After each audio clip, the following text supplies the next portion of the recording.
moment I can see it, streaming the truth live from where they decree it. Sylvia speaks, no filter, no buffer. Courtroom drama couldn't get any tougher. When the gavel's first bang, to the witness turns tears.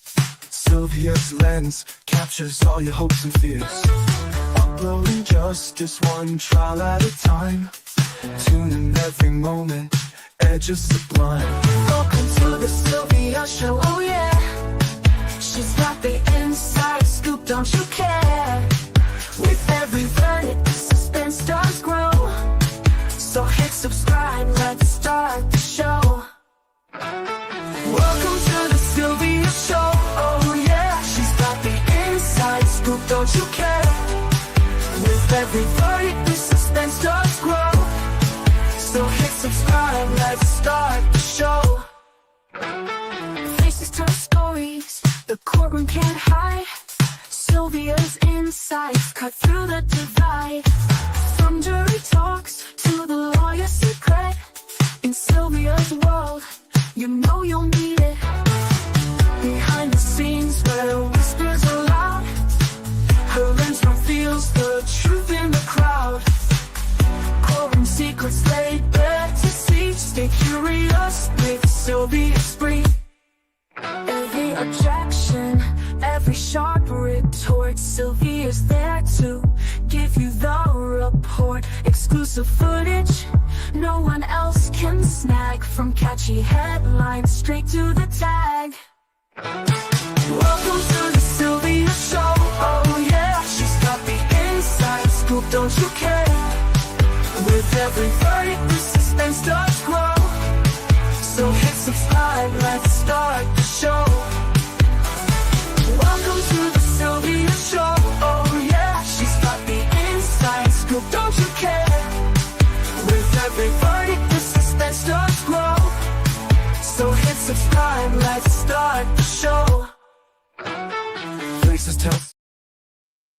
Hey everybody, it's me, Sylvia. I am in the car right now. Get ready to get out the parking lot. Another full day. Look, guys, shout out to the cupcakes. We got a whole bunch of new cupcakes up in here, y'all. We got a whole bunch of cupcakes, cupcake membership and everything. Look at them. Look at the cupcakes coming in. Shout out to the cupcakes. Thank you, Mel. And thank you, Kat. I'm getting so many new subscribers. I'm excited. But y'all, we gotta talk. Because I kind of got in trouble today. Got in trouble, and I need to. I can't tell you what I got in trouble about. But I gotta. We gotta. And it's not the judge. I didn't get in trouble with the judge. Nope. They have nothing to do with the judge. It's just the defense side. I wasn't supposed to post something, and I did. You know what? Y'all, your girl got a big mouth. I got a big mouth. And he fought for it not to go. Put it out there. And what did I do? I put it out there, y'all. I put it out there, so I had to delete the post that I did. I had to delete it. If anybody who's on X will see the post that I had deleted. Y'all know what I deleted. That I was out of order for putting that post on there like that.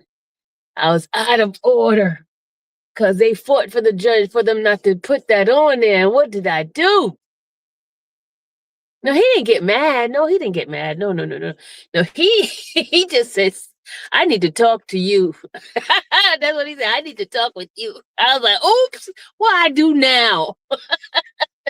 Yeah, I'm always getting in trouble in some kind of way, right? Some kind of way. I'm always getting in trouble. But anyway, it was good trouble on that one. So I deleted it. And if you didn't see it, then you ain't. It's not meant for you to see it. Nope. I got a bone to pick with somebody. Somebody promised me breakfast, and somebody promised me my parking, but I don't know where that person go, y'all. I don't know where that person is. That person stood me up. We won't say the name, We won't say the name of that person. They stood me up. I had to pay for my own parking, my own food. They lied to me, y'all. You seen it, Lady L? Everybody's coming from Cat's Live. Hey, everybody from Cat's Live. Hey. Yeah, it was Corey. You know it was Corey. Somebody telling on Corey.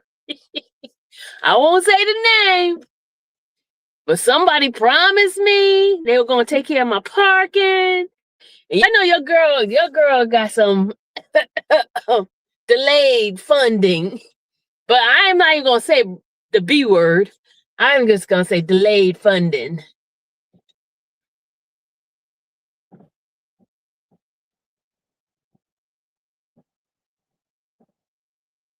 Are you planning on going home?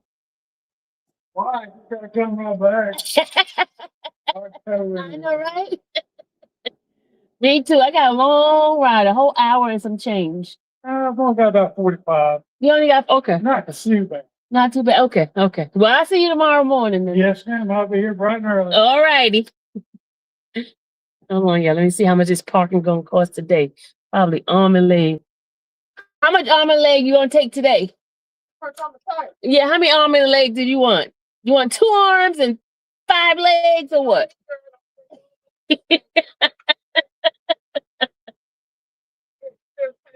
All right, thank you.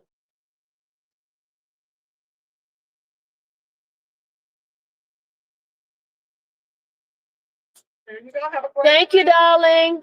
All right, have a good one. All righty. Man, $15 a freaking day, every day, $15, $15. Lord have mercy. Don't they know better than that? $15 every day, y'all. Every day. Like somebody got some money to be giving these people all the time. All right, let's find a way home, y'all. Let's find a way home. Hold on, we gotta put my GPS on so I can go home. I don't get lost. I'm gonna be riding with y'all. It's gonna be an hour and some change for me to get home, okay? So you guys ride with me. So I go home.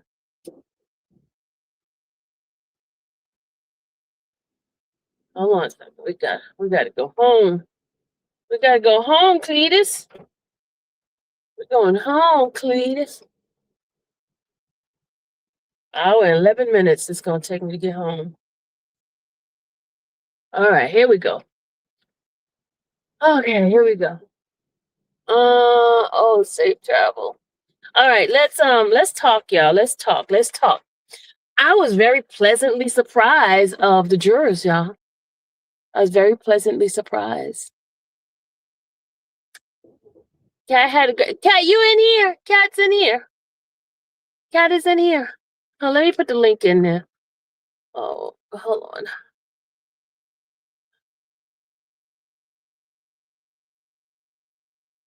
Okay, here we go. Okay, here's the link. Whoever want to come up. Here's the link. Anybody want to come up? Here's the link. Listen, don't ask me nothing about the jurors, y'all. Do not ask me anything about the jurors. I gotta be good. I can't say nothing until this is over with, okay? So please do not ask me anything about any jurors, okay? Don't ask me not a thing, because I'm gonna chump you off. Don't ask me about the jurors.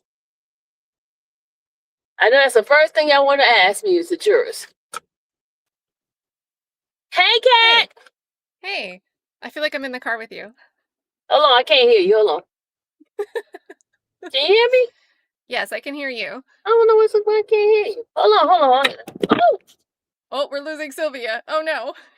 See, I show up and I break things. I don't know why I can't hear you. Let me... I don't know why I cannot hear you. Let me come back up, chat. Okay, talk to the people because I can't hear you.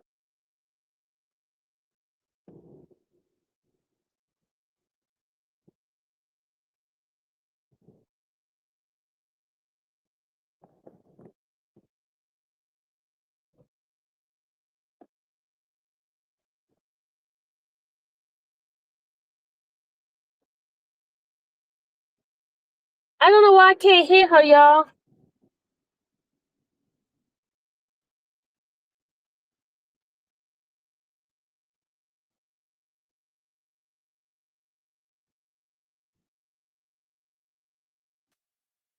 Cat, All right, can you hear me now?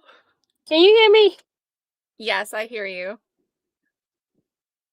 Can you hear me? Yes. I don't know why I can't hear her. Can the people in the chat hear me? I don't know what the hell going on. I don't know. I can't hear you, Cat. It's StreamYard. StreamYard does what it Let wants me to go out do. and come back. Hold on. Okay, it's just gonna be me. I'm gonna change my name to Infamous Cat while she's gone. Let me change my banner name. Oh, I don't know how to change my name actually. All right, Infamous Cat. Cat, say something. All right, can you hear me? What the hell? I don't know why I can't hear you. I need to learn sign language. What in the world? I can't hear. I'm sorry. That's okay. Let me chat. How Hold long on was a she second. driving Hold on. for? How Let long me did she look say at she my had till she thing gets home? setting.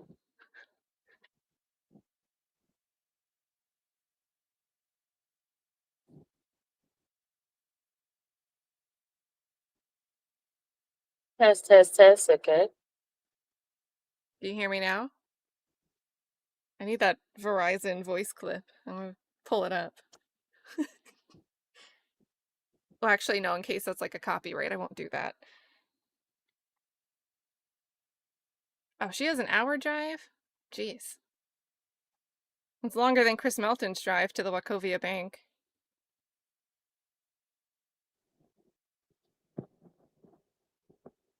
Hour and Cat, 10. you just gonna have to talk to the people because I can't hear. I don't know what's going I on. got you. I can't She hear. doesn't know that I got her, but I got her.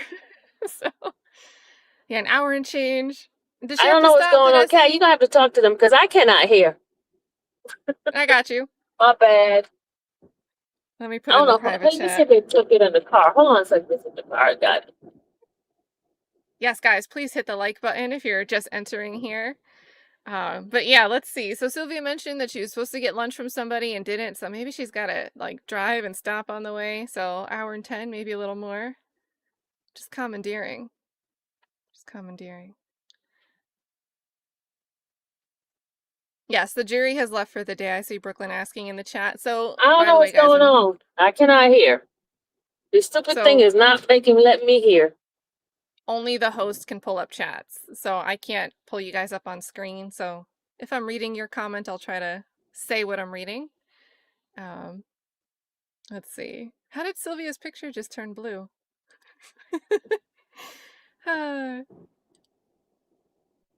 Let's see.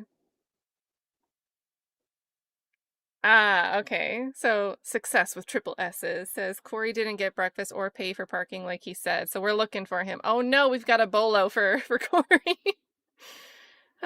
Bailey says when do I sleep? Not often. Not often. I've got to say though, you know, like I work from home from my other job. Obviously, if I'm watching trials, I'm watching at home.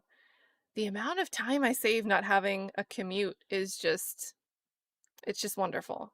It's just wonderful. If I had to commute for work, I would not be able to. Life would be different. Life would be very different. So, yeah, Sheriff Chuck says I don't sleep. I found it to be boring. Let's see. Yeah, Loud as Kept says it's something with StreamYard where one person comes up, the other person can't hear. I can try going out and coming back in again. Let me see. Because the same thing happens when I like share certain tabs on StreamYard. Let me leave and hopefully Sylvia notices to put me back on.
All right, can you hear me Cat, now? say something.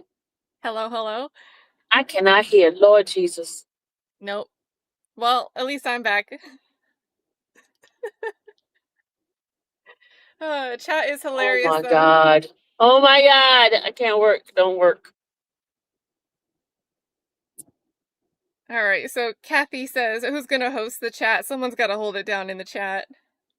Everybody's making their infamous name remixes. I see infamous crime junkie. I like it. I like it. We've got, let's see. They said this is like a success with Triple S says this is like when your teacher leaves the classroom unattended. Heck yeah. Like leaving to get the rolly cart TV. Okay, yeah, I cannot hear. So Cat's gonna have to talk to y'all. I'm going. I got it. I'll hold it down. Let me put it in the private chat. I'll hold it down. Until I get too hungry, because I don't know if I can make it an hour and whatever time is remaining. Let's see. We've got... Kelly says no supervision. That's right. That's right. We've got... CMT says we're stuck outside. It's an ex parte. Oh my goodness.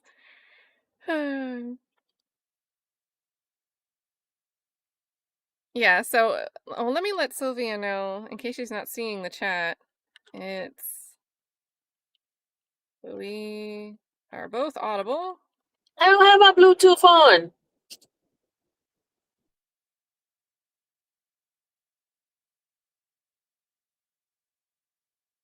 Ooh, maybe she can open YouTube and like talk with a delay.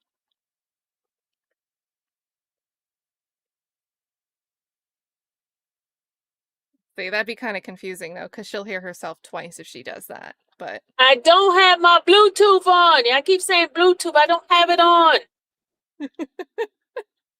CMT says it's still the Bluetooth.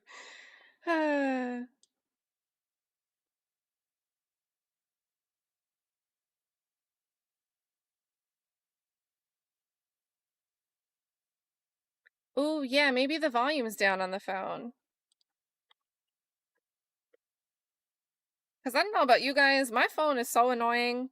Like, when I try to turn the volume up or down, it like, there's like 6 different categories of things that can be mixed with the volume. And it never just turns up or down the media volume. It's always turning off like notifications or my ringtone, which are like sometimes the same thing. Like text messages or both. And it never just like kindly lets me adjust my media unless I like press it enough times and select what I want to adjust. Android. I have a Galaxy. So I don't know if that's Sylvia's problem, but I think it's really annoying as an Android user. Yeah, so Sylvia can't hear me. Sylvia can't hear me. And so she's probably trying to listen through StreamYard and not like you guys can both hear both of us on YouTube. But she's just probably trying to listen through the StreamYard app and it's not bringing me through. So good times, good times. It's just like all the trials we watch with the sound effects, sound issues in the courtroom. Ooh, Sheriff Chuck suggests one of those white noise machines for like the sidebar so you can't hear what they're saying at the bench. Let's see, we've got...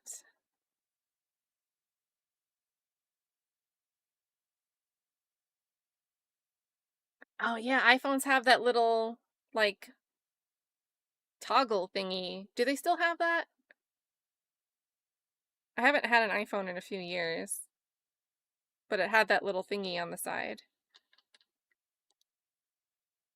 which I clearly didn't use often, but you know.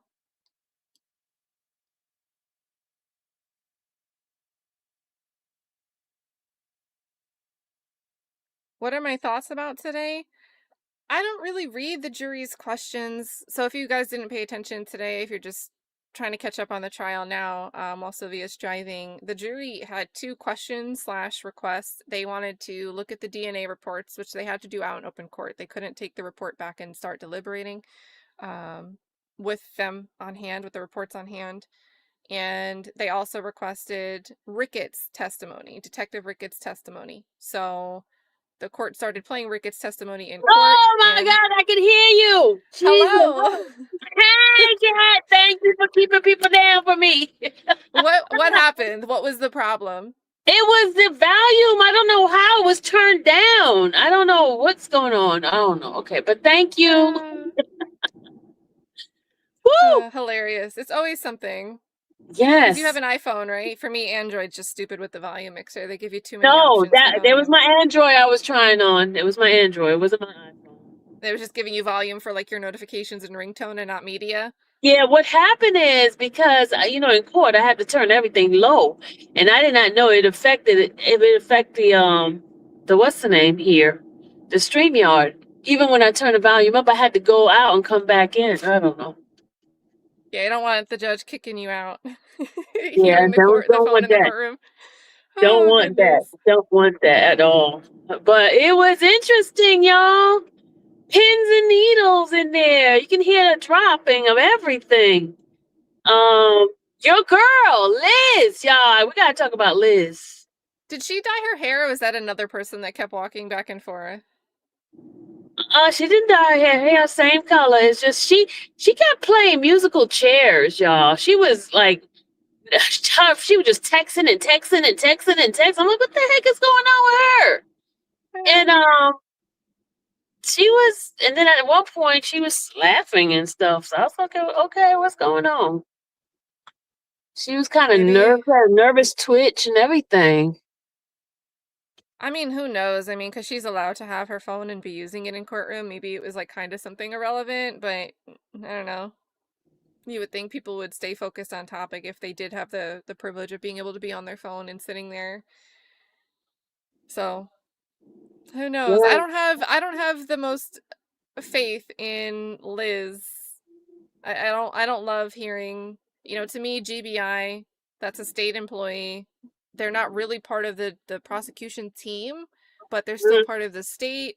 So I always look at that through that lens, that they're on the side of the state. They're sent things, GBI's crime lab. Obviously, if you're sending something there, it's because you're looking to tie something to a crime, a criminal matter, which would lead potentially to a prosecution. And then it's her first cold case that she's assigned after the creation of this cold case unit, and she just, we're going to talk to Melton on May 5th. We're going to take out CSLI search warrants to follow Foss' phone for a few days. We're going to pull him over with the traffic stop on May 8th, 3 days after we talk to Melton. We're going to tell him he has tinted windows, and then we're going to say we smell alcohol. We're going to get a saliva swab from the breathalyzer he agrees to do under false pretenses, and then we're going to be obtaining arrest warrants the very next day. That's what Liz did on this case. I don't really know if I love the way... I don't love that approach. I don't love that approach, personally. So to hear her in the courtroom laughing and giggling, I'm only saying there's maybe a possibility she was looking at something unrelated on her phone, because I might be really annoyed and start ranting about her otherwise. So it doesn't seem appropriate. She was talking to the guy. What's his name? Jeremy. She was talking to Jeremy. Howell, the other GBI? Yeah. The two GBIs in there, and all the other witnesses, as far as Ashley and the other young lady, and I think Ashley's husband or somebody, they are all in the courtroom. And Chris is not, of course. Josh is not, and her mom wasn't there this earlier. But when they thought they were going to get a verdict, the mom came in. But everybody else has been in there. I would hate to be on trial and a whole army of GBI. They're there, like that's a Georgia Bureau of Investigations, but they're testifying as scientific experts, forensic science, all of these different titles that make it seem like they should be neutral, and yet they're all there sitting with the state waiting for this verdict. It seems like advocacy. Yeah. It's one thing for the lead detective to be sitting there, but for all of the supposedly neutral did the testing to be there, to me that seems like advocacy. Yeah, it is. Definitely. I would not want to be the defendant when the other side is filled, has a bench full of people that we saw testified with these credentials. So. But he has a great amount of people in the courtroom now. He got a lot of the courtroom is really full of his people. Yeah. And a lot of cupcakes are in there. Cupcakes and his family is in there. I heard like you could tell by like the cupcake on a t-shirt, which Oh, you they might didn't not put the know if you. they didn't put the T-shirt on. I didn't see any T-shirts. Oh, I thought somebody had a cupcake shirt on or something. I heard, so maybe not. Maybe the first day, but today they didn't have any cupcake shirt on. But I mean, I know who they are because I met them the first day. The first day I was there. Yeah, so that's good, and I think like probably the visual is clear that they're probably sitting behind. Although maybe it gets confusing because the courtroom's so small, but when you have a bigger courtroom or it's not quite as packed, you can kind of sit behind the side, and even though you're not speaking, you're not going to stand up and be like, "I'm here in support of so and so." You know, the jury could infer that, hey, if that side of the courtroom's empty, people don't support this person that's on trial. And I think it's important that people show up. Yeah, there's a lot of people that did show up, and then I did find out from his cousin that there were some protesters out there, just that they were not there when I got here. So I missed out on them.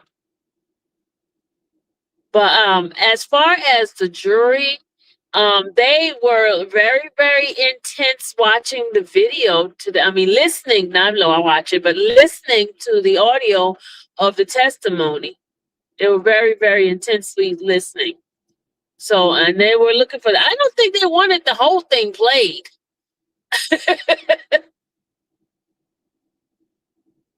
Yeah, I don't. They stopped midway through redirect, right? No, they finished. Oh yeah, redirect. Yeah, redirect. It was midway. Yeah. Yeah, they Yep. got through all of direct and cross, and then like through. And how did they do that? Where they just like, please save us, please make it stop. This has been like 2.5 hours. They sent a note to the judge, and the judge stopped it. They gave the bailiff the note. When they were doing the DNA reports, was it like one pack of papers that each of them had to go through one by one? It was 8 sheets of sheets. It looked like 8 sheets at the time, and they were going through each line by line. I was wondering The because juror that was and I know closest. it's. Sorry, go ahead. No, I'm saying the juror that was closest to me, I saw them going line by line. 'Cause I saw their fingers running down each line. Interesting. Yeah, it really kind of sucks that they can't like be deliberating while looking at that. And I mean, maybe that's Certain good for things they one. can't take back with them. Yeah, I'd love to have that back because I think it's obviously it's got to be a critical piece of the deliberations here. I would imagine. I can't see why it wouldn't be. And then the 3 different potential swab areas and being able to re-reference like what each thing said. But I guess they could take notes, right? They were able to take notes during.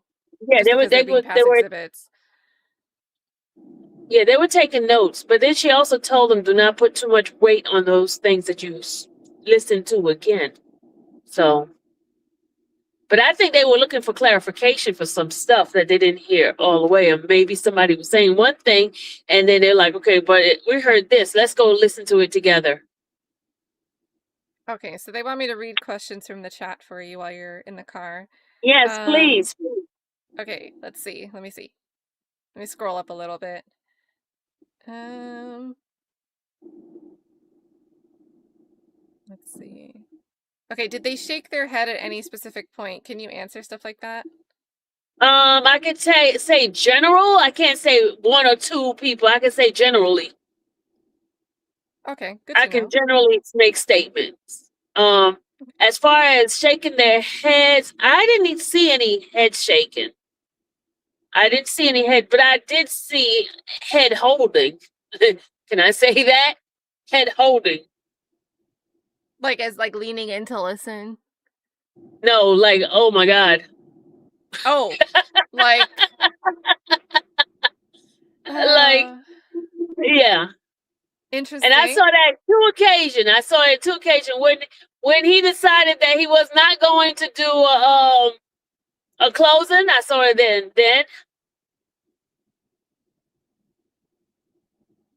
I mean, a witness. So not today, not while they were re-listening. No. I saw it today too. I saw it today. Okay. I saw it today, but I was telling you the other time I did see it. And this is All my right, observation. we've got the pretty chick is asking, when did y'all think the verdict was in? Was it the last note when they ended up being asking to I be thought so. dismissed? I thought so because when the judge said, okay, because not last time the judge said, oh, we got a note. When this time, when she got the paper, she says, okay. So that's when I thought, okay, we got a verdict because she said, okay. She didn't Yeah, say, it felt solemn, like when she was holding that note, because we were just watching on stream, but it kind of felt like a different reaction compared to note one. yeah. Because the first time she said, we got a note. And then when the bailiff got the knock, and he got the piece of paper, he went, they were all rushing to get back inside the courtroom. Last time they took their time to get back in the courtroom. Everybody rushed to get in the courtroom this time. So I thought maybe, hey, there's a verdict. That's where I thought. All right, then Kelly says, how is Lot's demeanor today? I mean, she's the same way as she was before. I mean, I didn't see anything different. Yeah, she's not talking too much because she doesn't have to. Yeah, just a long audio recording. Autodoc wants to know if you have a vibe feeling that they're just trying to do their due diligence or a debate over facts. I think they're doing due diligence because they're very, very thorough. Remember, you have a very diverse group of people in the jury. You have so many people, different occupation, and I see there's a big, big, like thorough going through everything, understanding what they have, and just not, just not saying, okay, here's my verdict without having some real deductive reasoning. So I think they're really going through it with a fine teeth comb, so no one can make them say, okay, they did it just because this pressure or that pressure. I think they're really doing their job. I mean, they were told to treat it like pulling the plug. Yeah. I could answer this one. Who is Cupcake that would be wearing shorts? So that's Melanie Little's chat, attorney Melanie Little. Like the theme of her chat is the cupcakes. Like if we're watching, we're the cupcakes. So when we said a cupcake shirt, we just meant that someone from the cupcakes was in the courtroom. And I thought I'd seen someone say in my chat that someone was wearing a cupcake shirt and was down there in person. So, and that could have just been outside. That might not have been in the courtroom. And then what else do we got? I think I saw everything that looked like a question. But it's kind of hard scrolling sometimes. Let's see. I appreciate you doing that for me because I don't have to try to look. Oh, it's hard too. Even when you're not driving, I think it's hard. Like, let's see. Scrolling back up. Yeah, and then I'm at a point in the chat where it's just like all of us trying to troubleshoot the volume in the Bluetooth. Yeah, I apologize, y'all, because I had it turned down and didn't even, and I was trying to turn it up and it wouldn't work. I don't know why. I had to get Triple out. S says that now that we know someone was trying to leave, it makes sense that she probably wanted them to stay but didn't want to force them. Because, yeah, it was like they said one juror needed to leave at 8 or something like that, right? Yeah. One Something juror to had, that effect. yes. One juror had to go. Aquarius Rising says, how far do you have to drive? You said it was an hour and 10 was the drive, is what chat Yeah, told hour me. and 10 minutes. An hour and 10 minutes. So we got Thank you about so much for 46 more going. minutes. 46 minutes. You're welcome. And I'm doing the other case too. Once this is over, the shooter. You're under the Colin Gray? Yeah. Uh-huh. Good to know. I think people are picking up interest in that. Especially, I think a lot of people said they liked the defense attorney's opening statements. I just saw feedback. I've been streaming. I haven't seen it. So I don't actually know what I would think. But I did see a few posts that people were interested But after seeing just the openings. that young man was very troubled. And they didn't get him any help. That's why I think they're coming after the father. Because they said they thought, okay, let me not talk about that. Let's stick to the topic. Sorry. Sorry. My bad. Well, in general, I feel like there is a bridge that relates, is I think sometimes jurors want to be able to hold someone accountable. And, in the Foss case, we're seeing this some other dude did it defense. And even though there could have been someone else that did it. Like the juries might feel like they're in a box and it's either Edric or Chris. And, something like a case like that, well, we want accountability. We don't want to see this happen. So maybe we feel compelled to hold a parent or a school supervisor accountable. And I think it just speaks to jurors. Sometimes they forget that it's, did the state prove their case beyond a reasonable doubt against the person that's sitting at the defense table versus we're angry and can we hold someone accountable for this tragic thing that happened? Exactly. And that's not the job. The job is to see whether or not the state made the prove their case. Yes, I think that'll be interesting. And a lot of people were mentioning like the Crumbly trial, and that was the parents were tried separately, but still similar type of scenario where parents being held accountable for a child that was a shooter. So we've got, okay, I think I see Triple S says, what are some things that stood out today? I'm assuming Sylvia, did Sylvia overhear any interesting conversation? Has she heard how Foss family feels? From what I understand, I spoke with Frost's family, and they're adamant that he did not do it. They're very certain that he did not do it. And because I spoke with his brother, his other brother is not there. I spoke to his cousins. I spoke with other friends of the family, and also I spoke with people who knew Chris' family, and they say from what they personally know, they know that Chris, they should have Chris in the past. That's what they said. And also, I spoke to a young lady whose dad was Frost's first attorney for the case he had with that fight. Oh, okay. So the original attorney has been showing up to this trial? No, he's passed away. His daughter is there. Oh, the daughter of. Okay, sorry, I missed Yeah, that he little tidbit. So, passed daughter away. of attorney, and you mean the knife with the friend, like 2 weeks after this, like February something in Yes, 2001.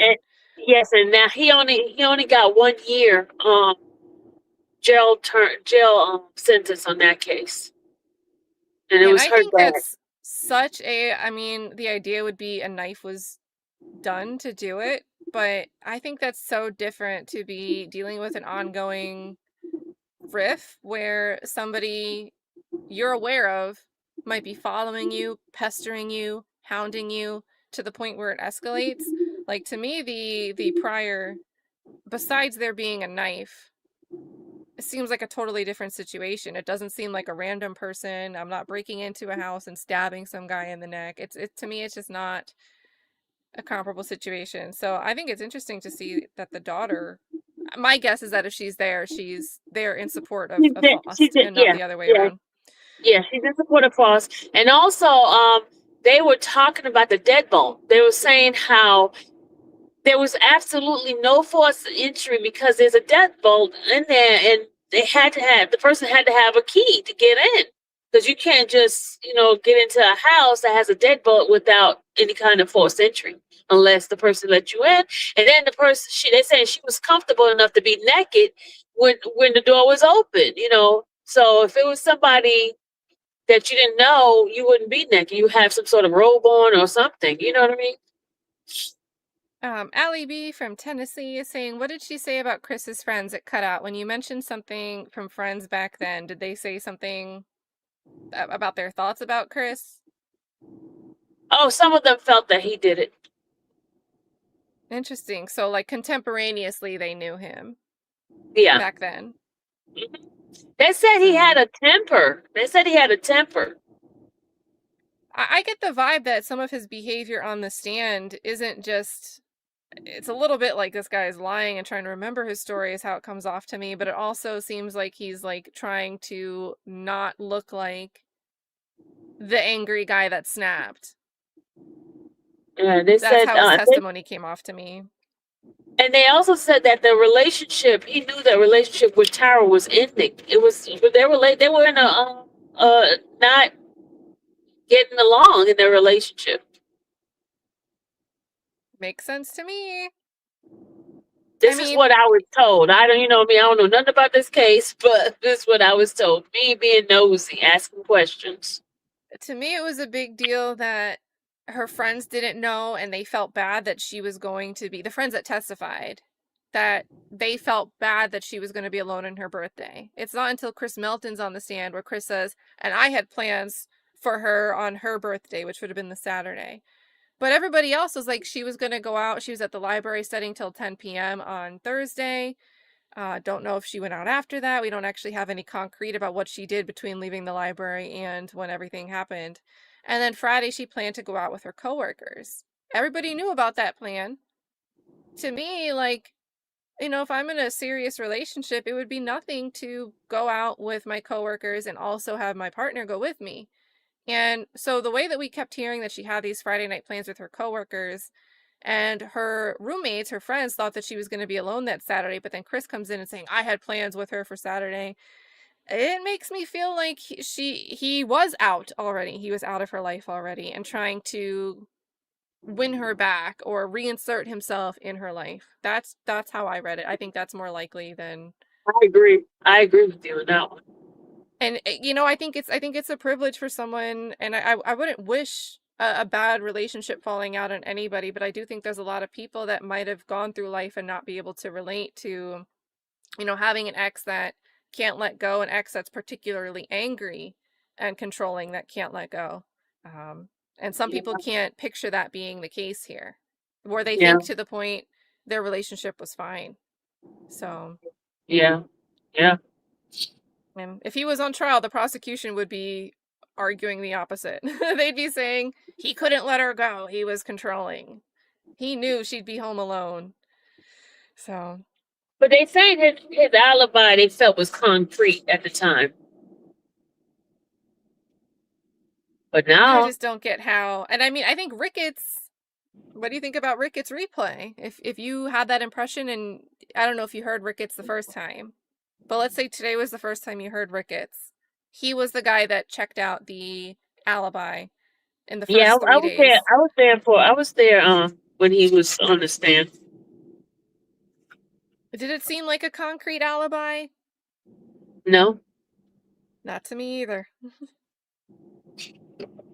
That's I mean, you would think some verification from Nash Plumbing. He picked up supplies. Where's the inventory for the supplies he was picking up from this company? Nothing. Exactly. And he would have needed, this was them looking contemporaneously. It's not like Chris didn't know he was a suspect until 25 years later and had to go back and try to find Nash Plumbing. This was the very weekend they had the opportunity to go and find and produce anything.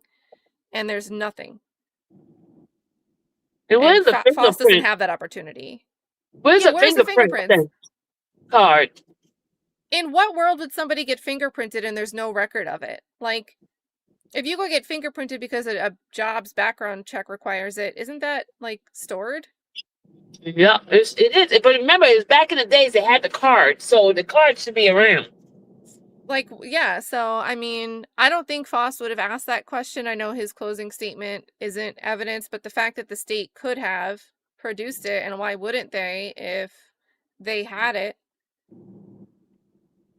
I think that was a very compelling thing for Cruz to argue in closing. Yeah. I think Cruz did a great job. Me too. It was nice to see him just be able to riff, like, without objections. I think he's the kind of, like, BS doesn't get past him. Things that just aren't common sense, he's going to be able to piece together and call out. Almost a little bit like what you were saying, the family members were saying, like, hey, there was no forced entry. Like, this doesn't add up. Like, the state's saying that the opportunity was stepmom lived nearby. We didn't canvass on her door. But at the same time, the opportunity for me is not a house being nearby. The opportunity would be if you want to do something to one person, you would have to know when their roommates are not there. Roommates who we heard frequently would have people over to the house. So if people are frequently the hosts, you could have roommates that are gone all the time.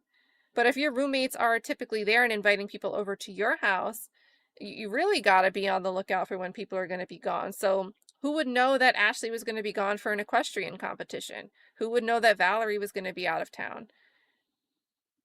You And know, then it just, isn't Ashley the one who introduced them, Tara, to him?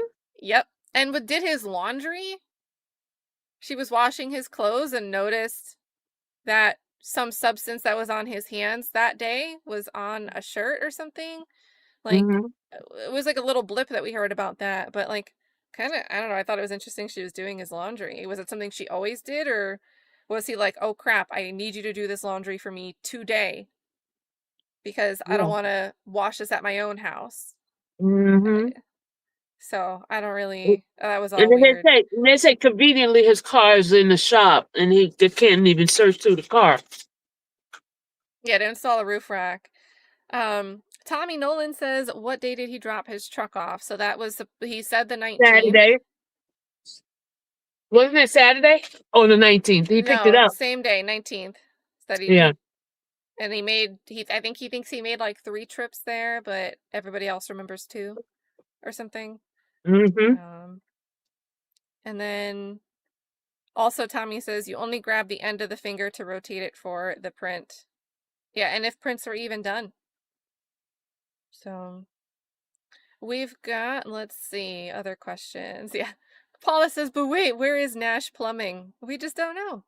And again, they had the opportunity, the state had the opportunity to look within the first few hours to check out Chris Melton's alibi. Chris was also on alert if he wanted to be able to have something and say, here, look, Chris is not in the position where he's on stand on trial being asked 20-something years later. My question is, what was his dad's position? Why is everybody always talking about the dad? I think people are looking for an explanation that, you know, someone had insider connections, like trying to protect and look out for Chris Melton, and that might be true, but a harder pill to swallow, but I think just as likely, and something that a pill that we should all swallow, is somebody could have just been overlooked because their race was different, or they didn't think that the boyfriend would ever do something abusive, or any partner would do something abusive to their partner, and they just don't look. It's a story of confirmation bias. And I think it's probably a good thing for us all to think and understand that that can very well happen without somebody having someone on the inside calling the shots or trying to pull strings to protect them. So I'm not ruling out that that's some type of possibility. I know there's been people questioning that, but it can happen without somebody pulling the strings, where the investigation just goes down one path, puts the blinders on to another person, and we get it wrong and won't correct it. So they gotta try to prove what they have, their theory. Yeah, as someone said that they feel like the state, once they knew they had to work with Melton's alibi, his supposed alibi timeline, that they Uh-huh. actually tried to engineer the fire, the time of the crime, the time of the death, the time of the fire, so that it would fit the time block where Melton's supposed concrete alibi would exclude him from it being possible. Mm-hmm. That they worked backwards to create the timeline of the crime from his alibi, his stated alibi. And when I don't remember who it was that said it, but I'm like, you know what? They honestly might have, whether consciously or unconsciously. So, and I think also Ricketts was like on his way out. He was going to go work somewhere else. So, like, Mm-hmm. this could be a case of I'm just here to, because I've got a shift and I'm just punching the time, waiting for the time to go by, and I'm going home and I'm going to go work somewhere else after this. Yeah. So it could have started with an investigator that just didn't care to do a thorough job, and then that's the foundation for anything else over the next 2 decades. And then Liz is left with the box. Well, and her whole approach to this is he had an alibi and she won't move from it. And I don't think that's really a sound approach, because did she really go and verify that he truly had an alibi? I mean, sure, I'll agree that there's an ATM receipt for 9:08 that morning, but that doesn't put somebody outside the time frame of when the state thinks the fire was started, and it doesn't put them out of the timeline if the fire was started at a different time. Kim C is asking, do you think the jury will ask for any more replays? Nah. Oh, they're gonna have to rely on their notes unless they want to. Well, now they know they can stop if they're done listening. Yeah. All right. P Mom says, why didn't anyone mention the fact that he was making phone calls on the way to Athens, but said he only had a pager and Nextel? And they don't want the phone calls to come in too, remember? And it's also weird. I mean, these 5 calls from the day before, Chris Melton's the only one where there's testimony. He says, I talked to her 5 times that day. I'm not sure that that's actually the truth. I feel like those could have just been attempted calls. But those records aren't coming in for us to check one way or another, so Melton can be like, yeah, she answered. She wanted to talk to me, and we would know none the better. So Yeah. kind of sucks to be in a position where you can't use phone records to cross-examine a witness. Isn't that terrible? I would not want to be I never want to be on trial for anything, but this is absolutely one of the worst circumstances for a trial. Yeah. Definitely see. worse. I Am So Empty says, why did the police put him and his family in a hotel? Why not stay at his apartment? Athens is a small town. Huh? I don't know. I mean, so they put the family in a hotel, it seems like, that night, and that can be something like victim services will do. I don't know, they'd have to agree to it, so I don't know. Did the parents say, like, sure, that'd be great, like, we can be closer, we want to help out, and then Chris was like, crap, I don't want to stay at a hotel with my parents right now. Let me go back to my own apartment and punch a wall 30 times. Because, like, it seems like at some point when they were all at the hotel, Chris leaves. And he would be more of a victim than the parents, right? He's the one with the direct that would have more closely lost somebody. I'm sure the parents feel some type of loss, but not the same way as the partner. But he's the one that leaves from this hotel. I don't know. I'll tell you my opinion is I think Chris's story was BS. So I'm looking at everything with that lens.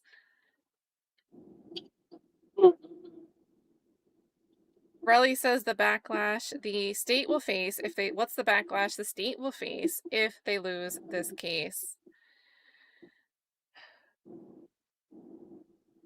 I mean, they have the DA trying this case. The elected district attorney is in the courtroom, lead counsel on this case for the prosecution. So I think this case is a big deal to them.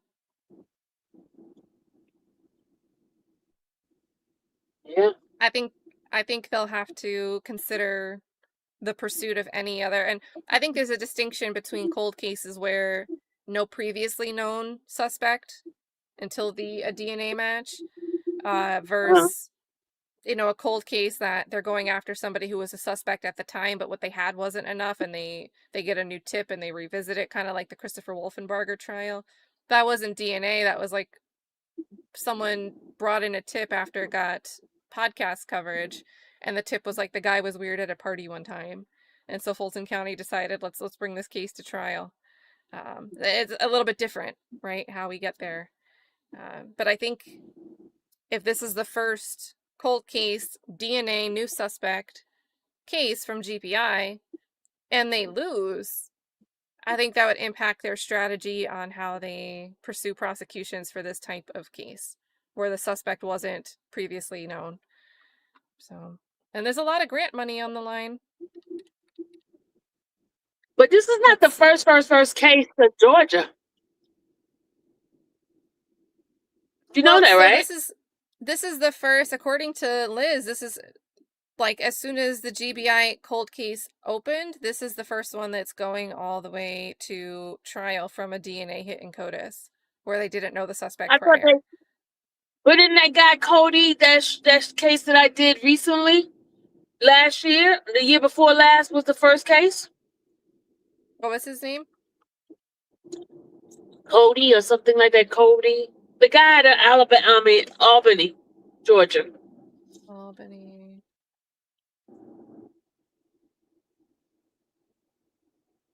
That was a cold case.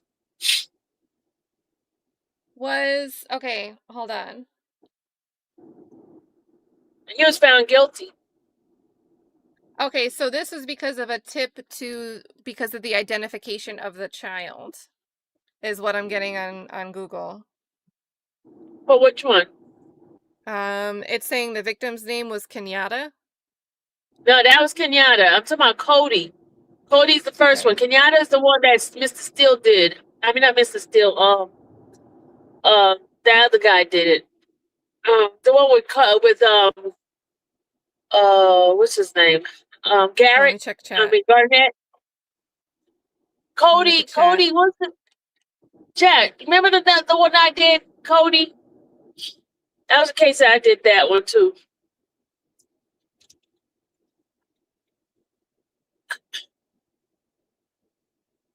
It's out of Albany, Georgia. He was found guilty. His DNA was found on the lady. There was a cold case like 20-something years ago. All right, I'm changing it up and it's still giving me. Let me see if it gives me the defendant's name. His name is Cody.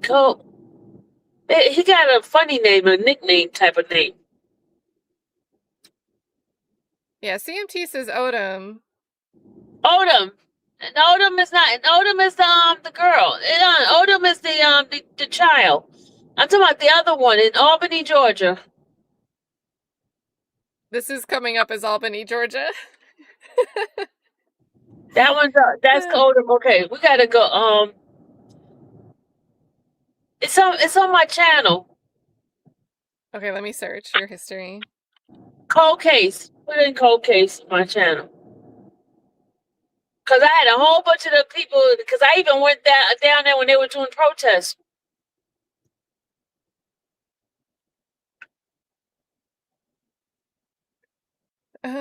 Okay. I see Evelyn Odom, that's the one. Baby That's Jane. Uh-huh. Coley McCraney. There it is. There it is. That's the one. Okay, let me Google for a quick one. Wait, how did you spell it? McCraney. Thank you. Thank you for looking it up. I knew I did another one. Thank you for putting keywords in your title so it's possible. All right, so let's see. Oh, because it was Alabama. That was Alabama?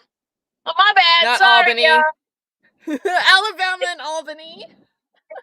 You know what? Because I went the same route. Sorry, my bad. My bad. Never mind. They sound the same. Yeah, so that wouldn't be GBI, but I mean, it could be like Alabama equivalent. But you see that case. Okay. Yeah, it says DNA evidence. Okay, so let's see. Police said they identified an extended family member. So they did the genealogy method. So guys, when you hear like, I think like a couple years ago, the number of cases, quote unquote, solved by DNA was over 500. I think it was like 2024, it hit that number. But what's considered as being solved could just be identification of the victim, which means they're solving a Jane or John Doe identification. They're considering that solving something. It could also be they find a perpetrator through genealogy, so they end up finding a partial match, right, where the DNA is somewhat similar, where it looks like it could be a relative, and a little bit different. Usually That's how they found Odom. That's how they found the Odom one. They ID'd Jane Doe with the DNA, right, for genealogy? Yeah. So, but all of that pulls into like cold case solving or cold case success with DNA. All of that falls into it. With Faust, I think we're getting that the CODIS hit for Faust himself that was in the system back to what they had with these swabs. And And that's again, what I think happened with the that's the first for Alabama one. GBI. That's what happened with the Alabama one, even though it's not, the case that we're doing, but they found them out of the Yeah, thing they is- found the family member and then had McCraney do a DNA test. So they actually got his DNA to test after having a close enough genealogy. Like, this could be the right place to look. They end up going and getting DNA from McCraney. Yeah. So, and then they get the match to what they'd collected from the crime scene. Yeah. So, well, and interesting, it looks like the jury, because that would have been a death penalty case, but the jury opted to sentence to life without parole. Yeah. So that was She's still fighting. His wife's still trying to bring awareness to his case.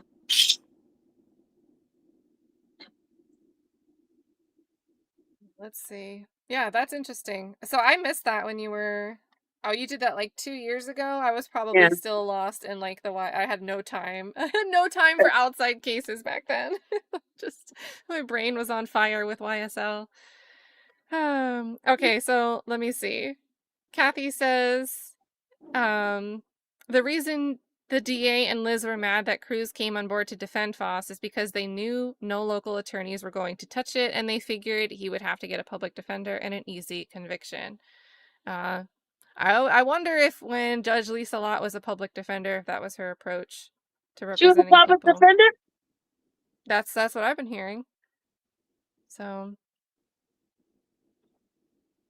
and maybe not.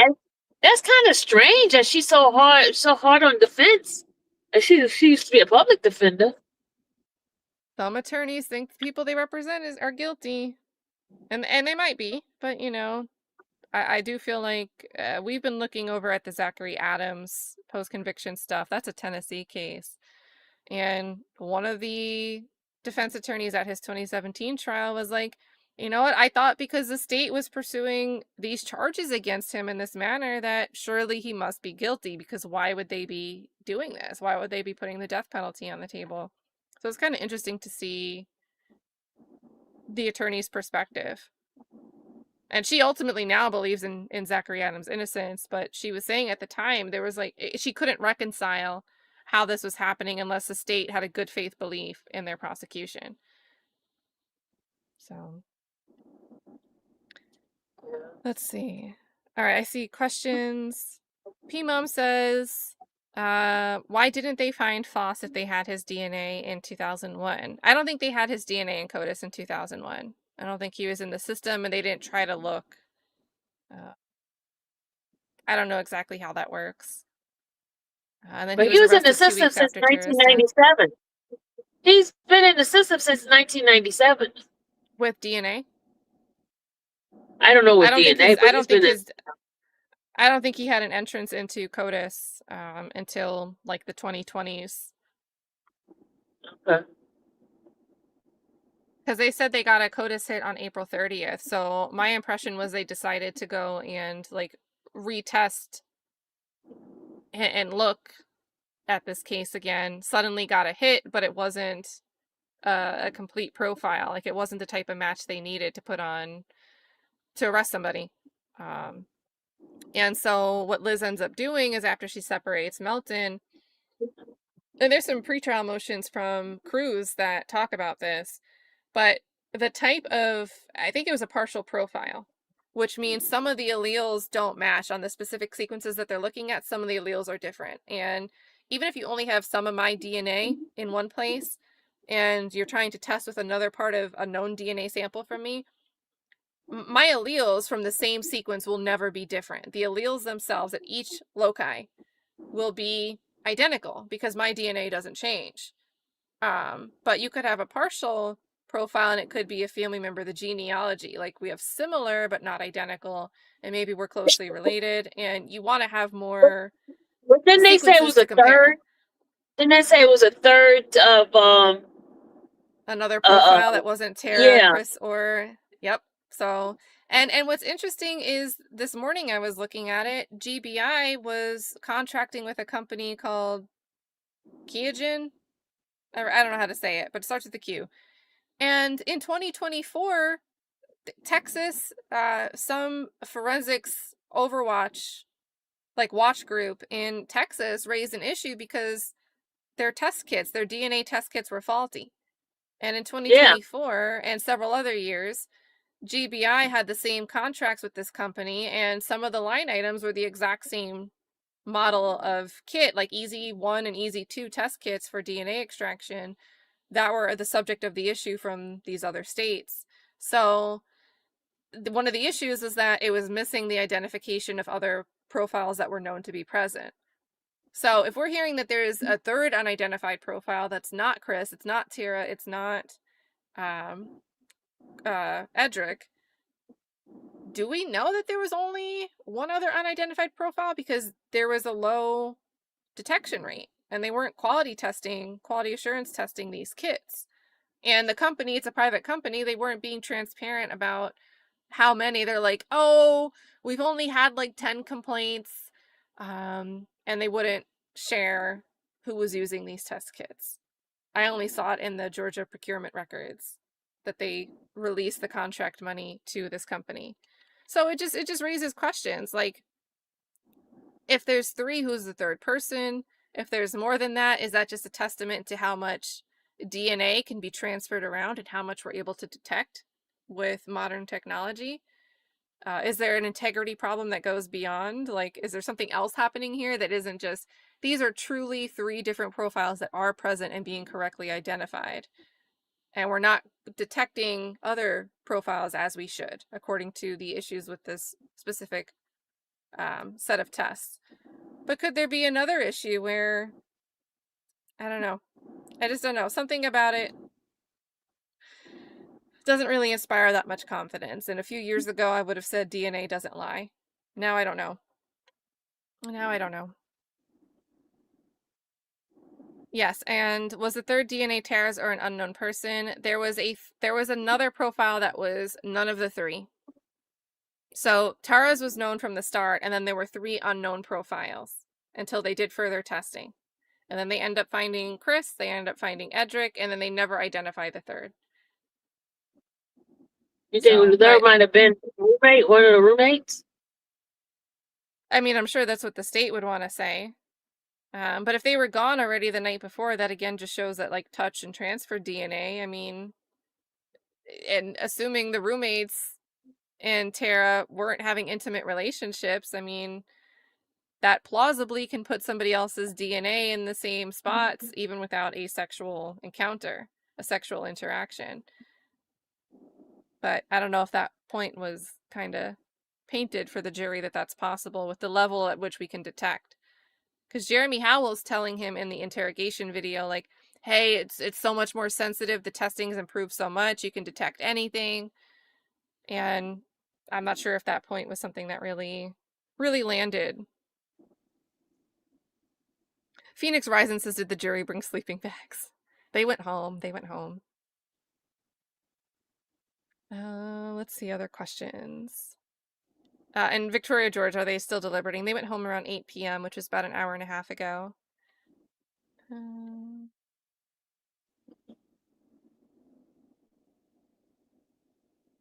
see. Texas Rose, so did they choose Foss because they couldn't identify who the third DNA profile belonged to? I mean, it might have been because the third profile was only on one of the swabs. So, but that's also questionable because initially 2 of the swabs that Foss is found on were labeled as oral swabs, and then we do this whole never been admitted in court before Lugal's iodine testing and say, hey, we actually found what could be, but we can't actually confirm. It could be vaginal epithelial cells. It could also be contributed from sweat. It could be contributed from the urethra opening. All of these other different things could contribute to this. But we're going to guess that this was supposed to be a vaginal swab because it would be weird if the medical examiner didn't take that swab and we don't have one in evidence. Could be chain of custody issues. I don't know. And even so, you won't convince me that somehow Melton's present on the anal swab and that insertion would be how it got there. But the other person that the state is saying did the insertion's DNA wasn't there. Like, it doesn't math. Does it math for you, Sylvia? Nope. So I don't know. I don't know. It's above my pay grade.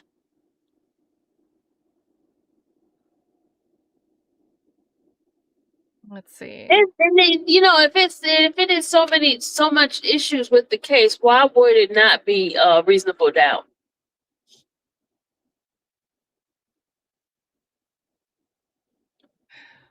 I hope 12 jurors don't think that there's beyond a reasonable doubt. I can picture a few, like, looking at different commentary, like there's a lot of people that are like, but there's no proof they ever had an encounter. So why would his DNA be there? DNA doesn't lie. And it doesn't matter how many times you try to say, like, hey, they tested for semen and it was negative. So it's not like the DNA necessarily got there because of a sexual encounter. And partial semen test was negative as well. So, a pre, I don't think that was part of the solution either. I don't know. And they didn't allow the entry about them meeting at that Mexican restaurant to be part of the evidence either. And so, I mean, I kind of feel like all Cruz was saying is that they couldn't rule out a thing. He wasn't arguing that they did in fact have an encounter, and I think those are two different arguments to make. So, from like a legal perspective, I don't see why it's problematic for a defense attorney to be arguing they can't tell you they didn't run into each other that night. It would be impermissible the other way around because that would be burden shifting. But it seems like there's a piece of, like, some witness somewhere came forward contemporaneously, like this was back in 2001, and said, hey, there were these drunk girls that were from, I don't know if it was from the sorority or from the law firm or something like that, but something that made this witness, and it could have been a nothing tip. It could have had nothing to do with Tara actually being somewhere. But the purpose of it is this woman's out at a Mexican restaurant for whatever's going on after 10 p.m. in the evening, late time. Some restaurants just do like club nights during the week to make extra money. They keep the bar open, maybe some appetizers. It's beyond when the restaurant would normally be open for business hours. And it seemed like this girl was there and heard something unusual when she heard the news of what happened with the house being set on fire that weekend. She tried to call somebody and put in a tip that, hey, I overheard these girls from this law firm. It seems like it might be related. And again, it could be totally unrelated, but it doesn't seem like they investigated her tip either. And but was it the same day or the day before? Because it had to be. It was the Thursday night. Hours. It was the Thursday night, and the state's opposition to it. It seemed in part that they were arguing that 9:30 would have been too early. The girl remembers this being around 9:30 that evening. So it's not clear enough proof at the preponderance of evidence standard for it to be related, because what this woman was recollecting, saying 9:30, even though the state's fine with Chris Melton's timeline sliding if he doesn't remember the difference between 9 or 9:30 in the morning. Yeah. And the theory is because they can't meet the preponderance standard, that Foss can't do anything with it now. But I think that's so prejudicial. I think it's such an obstacle in a cold case to ask somebody 25 years later to be able to prove to a certain standard that some evidence should be relevant and have a basis, have a foundation to be considered at trial for the sake of maybe being admissible. But yeah, that's all I know about where the reference to the Mexican restaurant came from. Some girl gave a tip and they didn't investigate. And I believe that's what Cruz was arguing. He wanted to bring it in. He tried to argue bringing it in under the basis that they didn't investigate. Obviously, I think that was kind of like a secondhand plan B to try to get it in. I think he wanted it in to say that this could have been relevant. But then that could give a possibility why the saliva, I mean, his DNA was on saliva. You never know. Could have planted a kiss, man. Might have had a cup of sip from the drink, or got a puff from a cigarette. You don't know. Suavemente came on and people started dancing, like you never know. So Yeah. and again, I think that goes back to this DNA, this transfer. Like the state wants it to be possible for DNA to move from the vagina to the anus by somebody else who's not leaving their DNA in the next place. But there are people that wouldn't give that same type of credence or possibility to to FOSS DNA going from the 2 oral swabs to it being an oral and a vaginal swab once the state says that they had to correct the labeling. That it only could have been from a non-consensual sexual encounter. So, and I don't know, I don't personally don't think it's a big deal if she hooked up with anybody. Like, I think that possibility should be allowable. But that doesn't mean that person actually did the harm. Exactly. And the way how she was beat up and how it was personal. It was definitely personal. It was somebody that was close to her that wanted to really injure her, really, because they were upset. Someone that lost it. And I don't know, like, it does not seem consistent, this theory that someone just broke into a house and was walking on the sidewalk wearing a bright orange shirt. And then why did they only take one thing, the laptop? Why just the laptop, not everything else in the house? And listen, that makes me think those 5 calls the day before went unanswered. Or maybe like one was answered and then stopped calling me and then the rest went unanswered. Because then people like start sending emails. Like they find another way to try to bug you when you stop answering them in one place. Thank you, Also, Diane Miller, for the yes, I'll membership. say W's in the chat for Deanna becoming a member. And Show some shout love out to to the other Sylvia. one too, man. I didn't get a chance to look at the Oh others yeah, because I can flip over. Okay, we had Amber. Amber became a member. Amber 72. And Danny D. Lion, who I almost said is Dandelion, so also became a member. So shout out to you Thank guys you, Danny. becoming green, becoming Amen. infamous. Infamous. And then Deanna also says, just jumping on. Thank you, Sylvia, for your coverage and dedication. Yes, especially trekking out there, commuting every day, making it happen. Those are long days. Yeah, very long.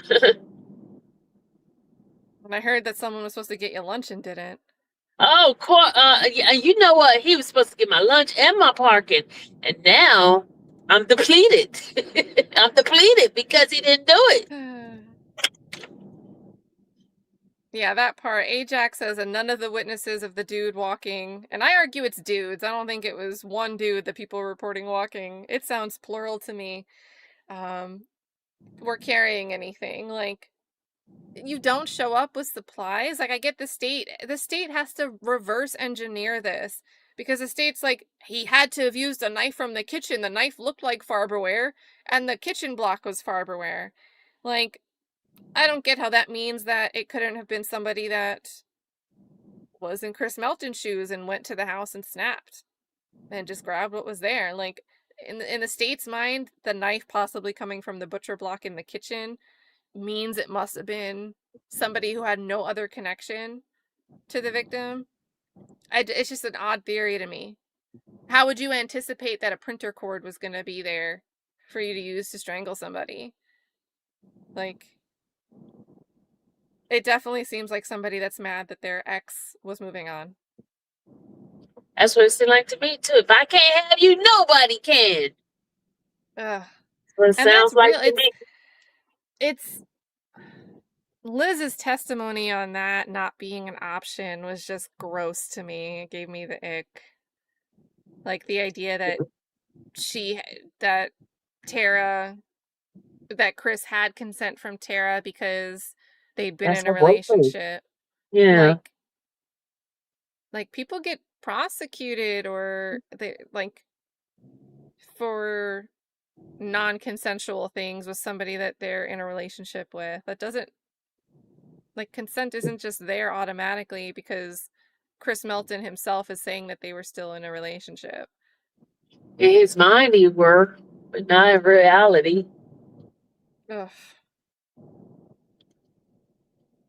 Just some stuff, man. Yeah, and Daniqua says, where is this court? Where's what? The court? Yeah, I mean, I don't know. It's in Athens, Clark County. So they do have that in the inventory? What? The PD? Not the court, the power cord. Oh, my bad. I thought you said court. I just realized. But it might be down with remember they said that they re-inventoried whatever in December of 2023. Like we were hearing about the keys. That stuff disappeared. Yeah, why don't they have a window screen?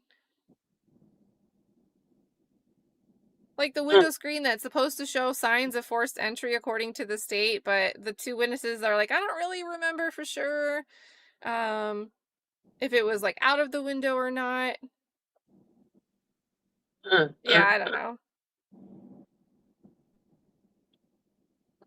It's just I terrible. would also imagine signs of forced entry, like you might not be trying to delicately close the window and blinds behind you when you leave either. You might just get up out of there. Because if you think you're going to get away with setting someone's house on fire, do you think it's going to make a difference if why would you think to close the blinds and act like, why would you think of something like that? Yeah. And then close her room door. And think of it and not bring any supplies. Yeah. Lock the room door.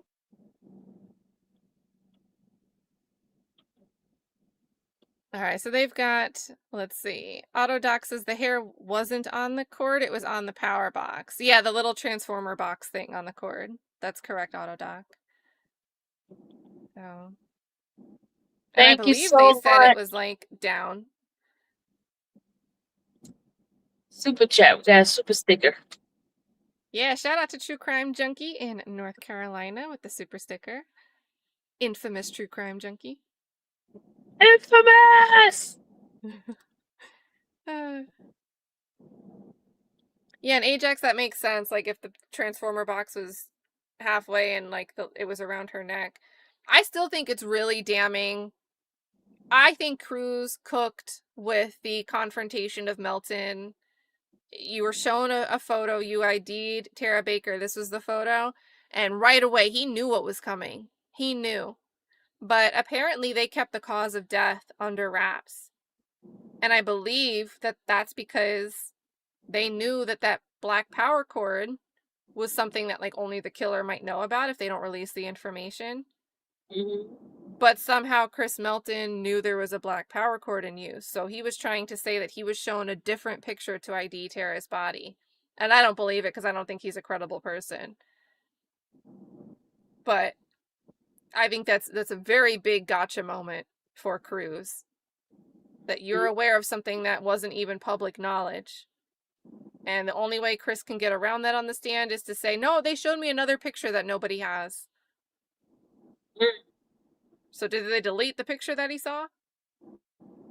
Because the state could have redirected on that instead of the orange VHS tape, and they didn't.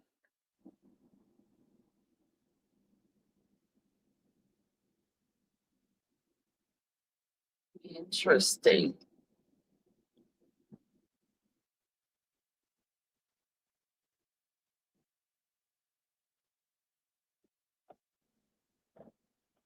Yeah, Deanna says because even kissing can leave DNA on Tara's mouth. But also, how is only Foss DNA on that swab and not Tara's? There's no way it was planted, in my opinion.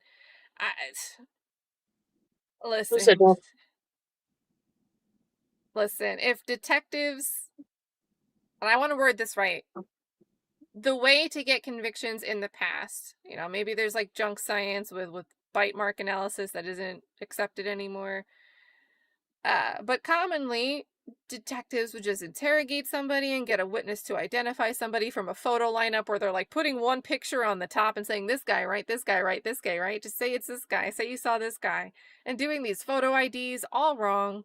And that's all they needed. They would take it to trial and say, we have this witness identification. This person saw what they saw. And then you find out that there was misconduct later, decades later, and the conviction gets overturned. Well, now in cases where there's DNA, I mean, if somebody wanted to close a case, the same behavior that would drive a detective to want to close the case the way that they typically had to and would do a lot more commonly when interrogations and witness identification used to be enough, all that people would expect. That same mentality, why would that not exist when it comes to DNA? That's true. So, and I think the difficult part is, well, DNA doesn't lie. Well, I mean, once somebody puts somebody's DNA on a piece of evidence, all they got to do is say, hey, the chain of custody was kept intact, and who would know the better? So, I don't know. I think it's a lot harder to do, but I think once that, because I'm looking at the question about the fingerprint card, I think once they brought that as part of evidence testimony, they should have had a card, the cards, show the card, this fingerprint card. or even gone, like, I feel like that's the type of thing that they could have, maybe Ricketts gets off the stand, they don't want to waste the time, but like, that's something that I would imagine could come in with Liz. So if they needed time to go procure that from, I think Athens Clark PD is where everything's being held, they could have done that before Liz took well, I guess she took the stand the same day as Ricketts. But still, like, they had testimony for another day after that. That was day 7. And the state was still presenting witnesses on the 8th.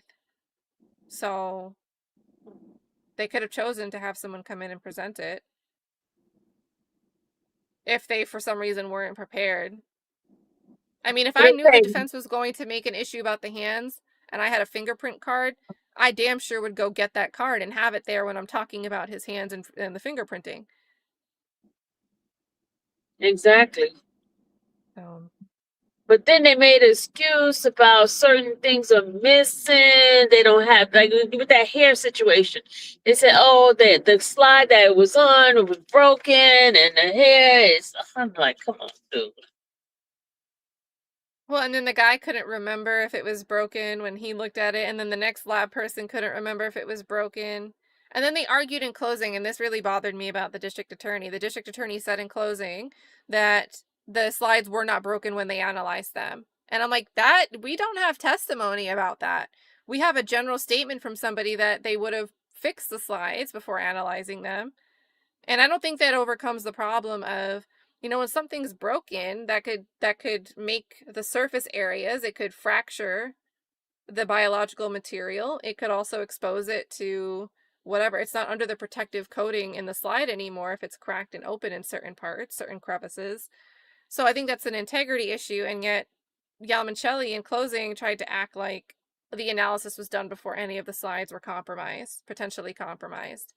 And I think that's outside the realm of an argument. I don't think that there was testimony on the record that supported that. So, and then guys, Sylvia just dropped the StreamYard link in the chat. Yeah, I dropped it for Kim. Kim said she wanted to come up. Kim sent me a message that she wanted, I was supposed to be dropping the link. So I just dropped the link for her. Come on up, infamous Kim. Infamous Kim, come on up. Kimfamous. She could be Kimfamous. Infamous.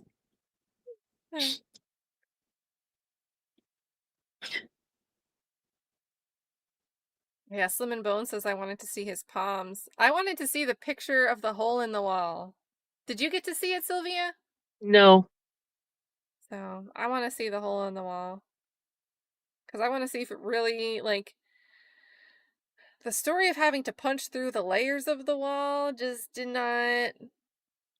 And then for him to also start saying, well, this particular scratch could have been a work injury that I had already. Yeah, I had maybe other injuries from work. Like, that all was right, fresh, now fresh bruises. You know what I'm saying? Yeah, it did They not weren't look like, consistent. it didn't look like it was there from like weeks and weeks and weeks prior, you know? And they all looked kind of the same, and yet he wanted some to be pre-existing and some 2 days after the crime. Like, I don't know. But Cruz said use your common sense. To me, looking at that, it didn't add up.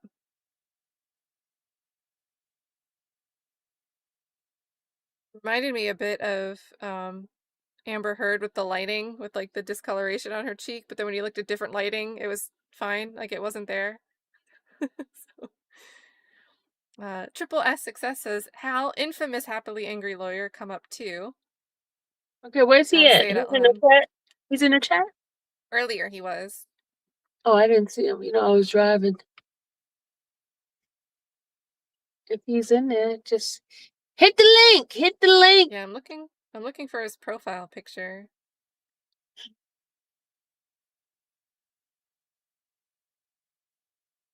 Scrolling.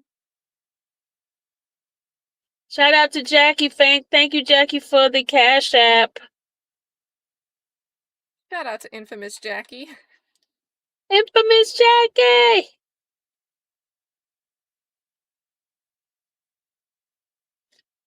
I don't see anybody else trying to come on up.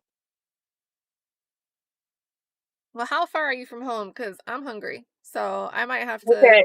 Yeah, I might have to get off too, so I get my butt on. Because you know me, usually when you're like, Cat, come up, I'm usually in the kitchen, and I'm like, I can't. I'm in the I know. I'm kitchen. surprised this is my time. time. You got me I'm right as I surprised. ended. I hadn't gotten up yet, so.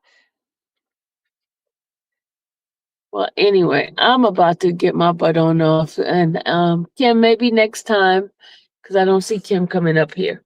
But everybody, thank you, everyone. Thank you for the super chat. Thank you, infamous.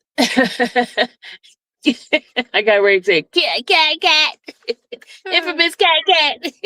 Heck yeah, I gotta remember to change my name anytime I come up. All right, y'all. Thank you again. Please check Mr. Peep Squeak. Who's that? I don't know. All right, y'all. See you later. Good night, everybody. Have a good Good one. night. Dallas Parks, or one other.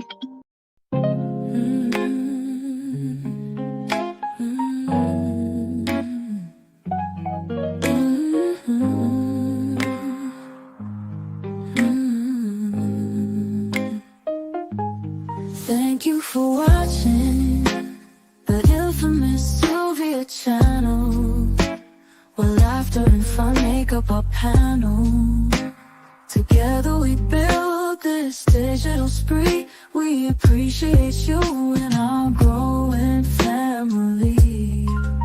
With mods by our side and chat flowing free in this online space. It's just you and me. We laugh until tears roll down like the rain.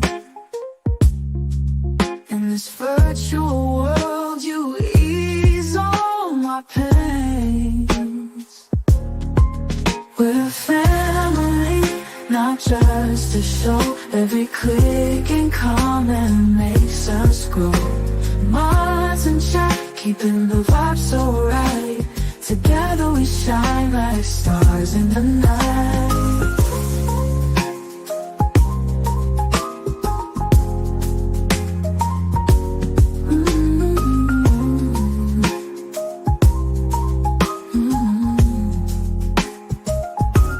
We cherish the moments, the highs and lows, from the latest gossip to stories untold. You're more than a viewer, you're part of the crew in this space of ours. It's all because of you. This digital world where emotion is shared, every post and reaction showing we care. The love is real in this virtual domain. With every sign, enjoys what we'll gain. We're a family, not just to show. Every click and comment makes us grow. Mars in check, keeping the vibe so right. Together we shine like stars in the night. We're a family, not just a show. Every click and comment makes us grow. Mars in check, keeping the vibe so right. Together we shine like stars in the night.